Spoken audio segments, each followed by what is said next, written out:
Оҳо, Ҳабибҷон Баҳриддинов санаи 21 стендап доштем дар Кохи Суруш. Ҳатман ба ин рафтан дар кор. Стендапашон зур мешад ин нафара. Ассалому алайкум. Ассалом ака Ҳабибҷон. Шумо назми?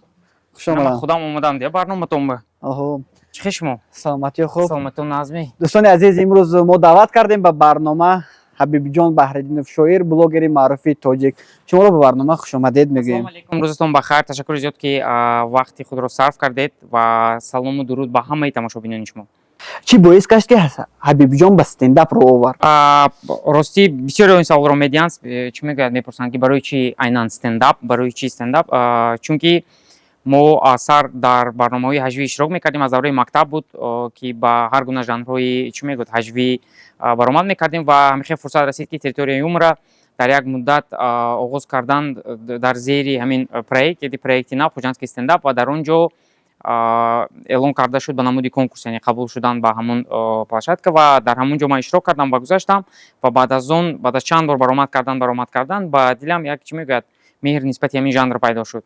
Агар масалан шумо барномаҳои ҳажвиро бисёр тамош карда бошед, агар устод Убайдулло Раҷабов ба намуди монолог баромад мекарданд, дар ҷумҳурии Ӯзбекистон устод Ҳоҷибой Тоҷибой баромад мекарданд ва ҳамчунин ҳамин жанр дар солҳои охир дар ҳудуди СНГ ҳам бисёр пеш рафтааст. Шумо умед доштед ки мардуми тоҷик шуморо ин қадар хуб қабул мекунад? Барои чӣ не? Зеро медонед, вақте ки шумо як корро кардан мегиреду нияти холис доред, яъне шумо бо дили пок, бо дили тоза як касбро пеша мекуниду аз болояш кор кардан мегиред, ин ҳатман чӣ мегӯяд, писанд меояд.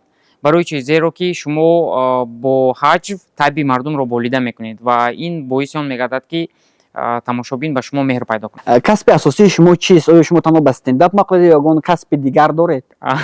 Ин савол худи вай борин, таксистое ки фақат такси ҳай мекунанд, лекин дута бизнес дорам. Рости медонед, касби асосии ман, аслан ман худам чӣ мегӯяд, мактаби муҳосибиро хатм кардаги ҳастам. Баъд аз он ба он вақт хефетут мегуфтанд, ҳозир бо донишгоҳи политехникӣ якҷоя шудааст, яъне бо донишгоҳи политехникӣ дар шаҳри Хужанд ҳамчун филиал. Дар он ҷо ман муҳандис барномасоз ихтисосчиро хатм кардам ва баъд аз он ба магистратура ва баъд аз магистратура ба докторантура дохил шудам ва ҳамчунин 5 сол ман дар соҳаи чӣ мегӯяд, педагогика, яъне муаллимӣ кор кардам ва касби асосии ман ин яъне педагог аст, яъне муаллим аст ки дар фанҳои дақиқ дарс мегуфтам. Ҳозир имрӯзҳо дарс мегузаред ё на? Не, соли сеюм мешавад ки ман аллакай дар ин соҳа фаъолият намебарам, зеро ки бисёртар вақт ба стендап рафта истодааст, ба барномаҳои консертӣ, ба баромадҳое ки моро мисол даъват мекунанд ба чорабиниҳои гуногун, мо рафта баромад мекунем. Аз ин сабаб вақт камтар расида истодааст, вале дар оянда дар нақша аст ки ман ба ин касби худ баргардам, зеро ки кори докторӣ дорам ва ният дорам ки то солҳои оянд ин чӣ мегӯяд, кори докториро ба охир расонам. нақша доред ки дар равияи стендап мактаб кушед ва шогирдони худро омода созед? Барои чӣ не? Мо ният дорем, мо аз ин чӣ мегӯяд, аз болои ин кор карда истодем, вале ҳозир дар айни ҳол, яъне нақшаҳои наздики мо як гӯядагар ҳамин аст ки худи стендапро аввал машҳур кардан, зеро то имрӯз ҳастанд шахсоне ки масалан намедонанд, ба мо мисол занг мезананд, мепурсанд ки там ака ё ки ако там ҷо ягон ҳофизам мешавадми, ягон артистам мешавадми, стендапаш чӣ? Масалан гуфта мепурсанд. Аз ҳамин сабаб бо он чизе ки нигоҳ накарда ки бисёре аллакай медонанд, вале ҳастанд шумораи мардуме ки ҳоло хуб намедонанд, аз наздик шинос нестанд. Шунида будам ки Ҳабибҷон барои ба саҳна роҳ ёфтан дар тӯйҳо ройгон хизмат мекард. Ин то куҷо асоси воқеӣ дорад? Ин худи вай борин, чӣ мегӯяд, ҳамехел кадом вақтам як маҷалла хондаги будам, дар хотир надорам ки нависта буданд ки писари Ҳабибҷон Баҳриддинов ба хизмат рафтааст. Ман гуфтам ман худам писар оличхел, писари ман хизмат ба мерад.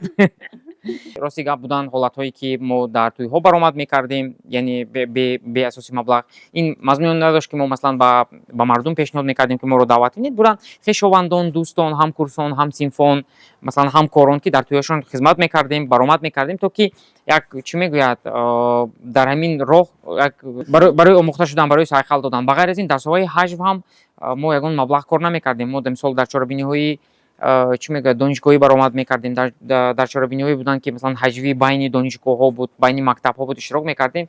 Ҳамаи ин ба намуди ройгон буд, яъне мо аз ин чиз як кайфият мебурдем, зеро ки ин барои мо як хобби буд. Шудааст ки дар ягон стендап номи ягон нафареро гирифта бошед ва он аз шумо ранҷида бошад?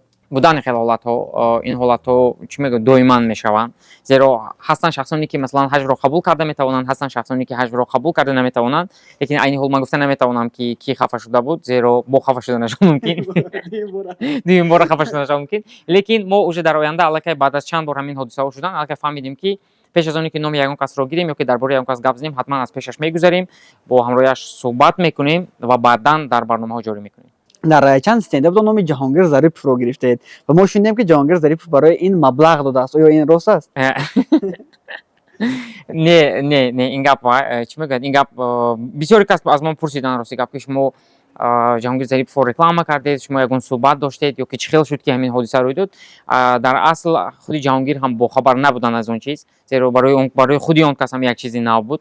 Дар саҳна буданд, бале, дар саҳна буданд. Мо ба худи мо писанд буд оиди Ҷаҳонгир Зарипов гап задан ва ҳамин хел шуд ки дар ҳамон монологи мо чӣ мегӯяд, ҳамон образи Ҷаҳонгир мувофиқат кард.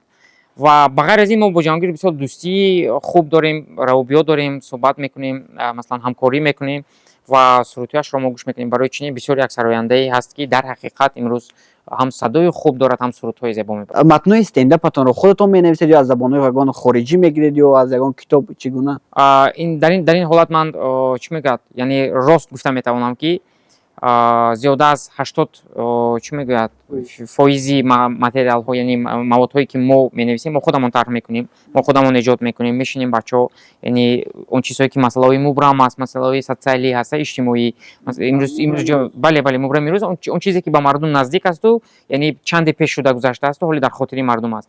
Пас ҳамин чизҳоро бисёртар мегирем ва 20% мо аз маводҳое истифода мебарем ки масалан аллакай сабт шуда ҳастанд ё ки масалан дар дигар ҷойҳо ҳамин чизро эҷод кардаги ҳастанд, дигар ҳаҷвнигорҳо баромад мекунанд, вале ба чӣ мегӯяд, вале менталитети мардуми мо наздик аст, мувофиқат мекунад. Мо ҳамин чизро гирифта ворид мекунем. Шумо инчунин ба шоирӣ ҳам машғул ҳастед. Аввалин шеъри шумо кадом буд?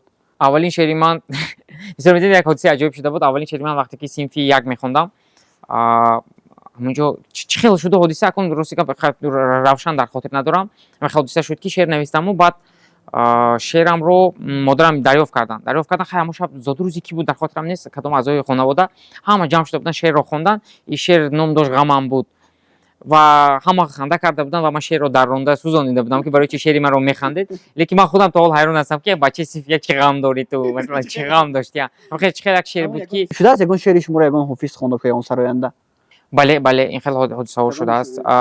Бисёртар ҳофизони ҷавоне ки дар шаҳри Хуҷанд ҳастанд, аз он чиз чӣ мегӯяд, аз эҷод истифода бурдаги ҳастанд, хондаги ҳастанд, айни ҳол дар хотир надорам, лекин буданд чанде ҳофизоне ки аз он чиз истифода мебурданд. Чанд моҳ қабл мо дидем ки дар сомонаи иҷтимоӣ шумо оиладор шудед. Интихоби ҳамсар аз худатон буд, аз падар, модар? Медонед чӣ хел, як агар оиди интихоби ҳамсар гӯем, агар оилаи мо як оилае ҳаст ки ҳамзиёӣ аст, современи аст, барои ҳамин ман интихоб кардам ва падару модарам чӣ мегӯяд ин чизро қабул карданд ва чӣ мегӯяд бисёр як оилаи хуб барпо. Беҳтарин хислати зан аз нигоҳи шумо, яъне шумо занро аз кадом нигоҳ интихоб мекунед? Медонед чӣ, вақте ки зан ба хонаи шумо мебиёяд, ин ҷо як муҳите аст ки бегона ва шумо айнан дар ҳамон вақт мефаҳмед ки масалан интихоби шумо оё дуруст буд ё нодуруст буд. Масалан пеш аз он то он даме ки шумо дӯст медоред, масалан чӣ қадар муносибат доред, ба ҳамаи ҳамин нигоҳ накарда, то он даме ки зан ба хонаи шумо намебиёяду зиндагиро оғоз намекунад, шумо наметавонед фаҳмида ки то кадом андоза интихоби шумо дуруст буд. Вале ба фикри ман аз ҳама асоситарин чиз барои зан вақте ки арӯз шуда меравад, ба хонаи шумо мебиёрад, ҳурмат кардани падару модари шавҳар. Мехостем як стендап дар ин ҷо иҷро мекардед. Биёдам шуда якта чӣ мегӯяд таҷрибаи кӯтоҳ дар бораи донишгоҳ мегӯем. Дар донишгоҳ хел ҳолат шудагӣ буд ки ман муаллиме набудам, муаллими яъне майдак. Вақте ки ба синф даромадам, яъне дарси аввалро оғоз кардем, акун хел хисал доштам ки чӣ мегӯяд, дар дохили донишҷӯён рафта дарс мегузаштам. Яъне рафта дарс гашта, бале, дар ҷо намешастам, рафта мекушам, нигоҳ кунам ки ҳама нависта истоданд, ягон кас телефонбозӣ намекунад, мисол мегирем ҳамаи диққаташ ба дарс ҷалб аст ё не. Чақар загаштам, и дар ҳамин вақт комиссия ворид шуд.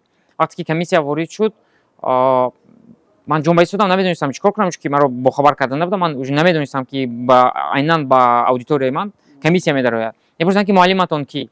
Мегӯям муаллим ман. Нигоҳ карда гуфти паданала чӣ фиреб мекунӣ? Ман гуфтам муаллим хел нагӯяд, ман муаллим гуфтам ту донишҷӯ, гуфту ҳамин шарм намекунӣ, хеста гашти муаллим берун ба баромадагӣ ҳамин ҷо бешинӣ ба маънӣ шуда неми? Гуфта раст муда, гӯшам қапиду. кашола карда, адар бароди берма карда. Е садқаи донишҷӯ шав. Ҷавоба инҷа. Ав тараф декан омадан, ой ин шогирди мо гунага туям тарафи донишҷӯ тагирифтаси мегум. шуморо ҳангоми ки хурд мегуфтан хафа намешудед? Не, ягон бор хафа намешудам. Як бор ҳамин хел ҳодиса шуда буд ки чӣ мегӯяд? Ҳабиб биби гуфта ҳамин хел, бале ҳамин хел як масхара кардан ва ман аз чӣ мегӯяд? Аз он сабаби ки боре ҳам шунида набудам, барои ман ин чиз бисёр чизи вазнин буд ва ман чӣ мегӯяд? Худро дошта натавониста, ҳамон ҳамсифамро латукуб карда будам. Нигоҳ накарда ба оне ки ӯ аз ман бузургтар буд. Баъд аз ҳамин дигар ягон бор лақаб. дар охир мегуфтед чӣ навгониҳо барои мухалифонтон аст? Чӣ интизор ҳастанд онҳо? Санаи 21 октябр соати 6 моҳ як барномаи консертии бисёр ҷолиб дорем ки зиёдтар аз 7 моҳ омодагӣ дидем барои баргузор кардани ин консерт. Бисёр як консерти хуб мешавад, ҳам оиди чӣ мегӯяд масъалаҳои мубрам, ҳам оиди масъалаҳои оилавӣ ки имрӯз ҳаст. Бисёр як чизҳои аҷоиби чӣ мегӯяд замонавии интересне аст барои тамошо кардан ва ба ғайр аз ин мо ният дорем ки дар соли оянд худо хоҳад, яъне барномаи консертиро оғоз кунем гузоштан дар дигар шаҳру ноҳияҳо, то мухлисоне ки имрӯз моро тамошо мекунанд вале имконияти масалан ба пойтахти кишвар омадан надоранд, мо рафта дар ҳамон шаҳрҳо барои онҳо чорабиниҳои консертии ҳаҷвӣ баргузор. Дӯстони азиз, мо ҳамаи шуморо дар стендапи ҳабиб ҷон интизор ҳастем. Хуш омадед ба барнома.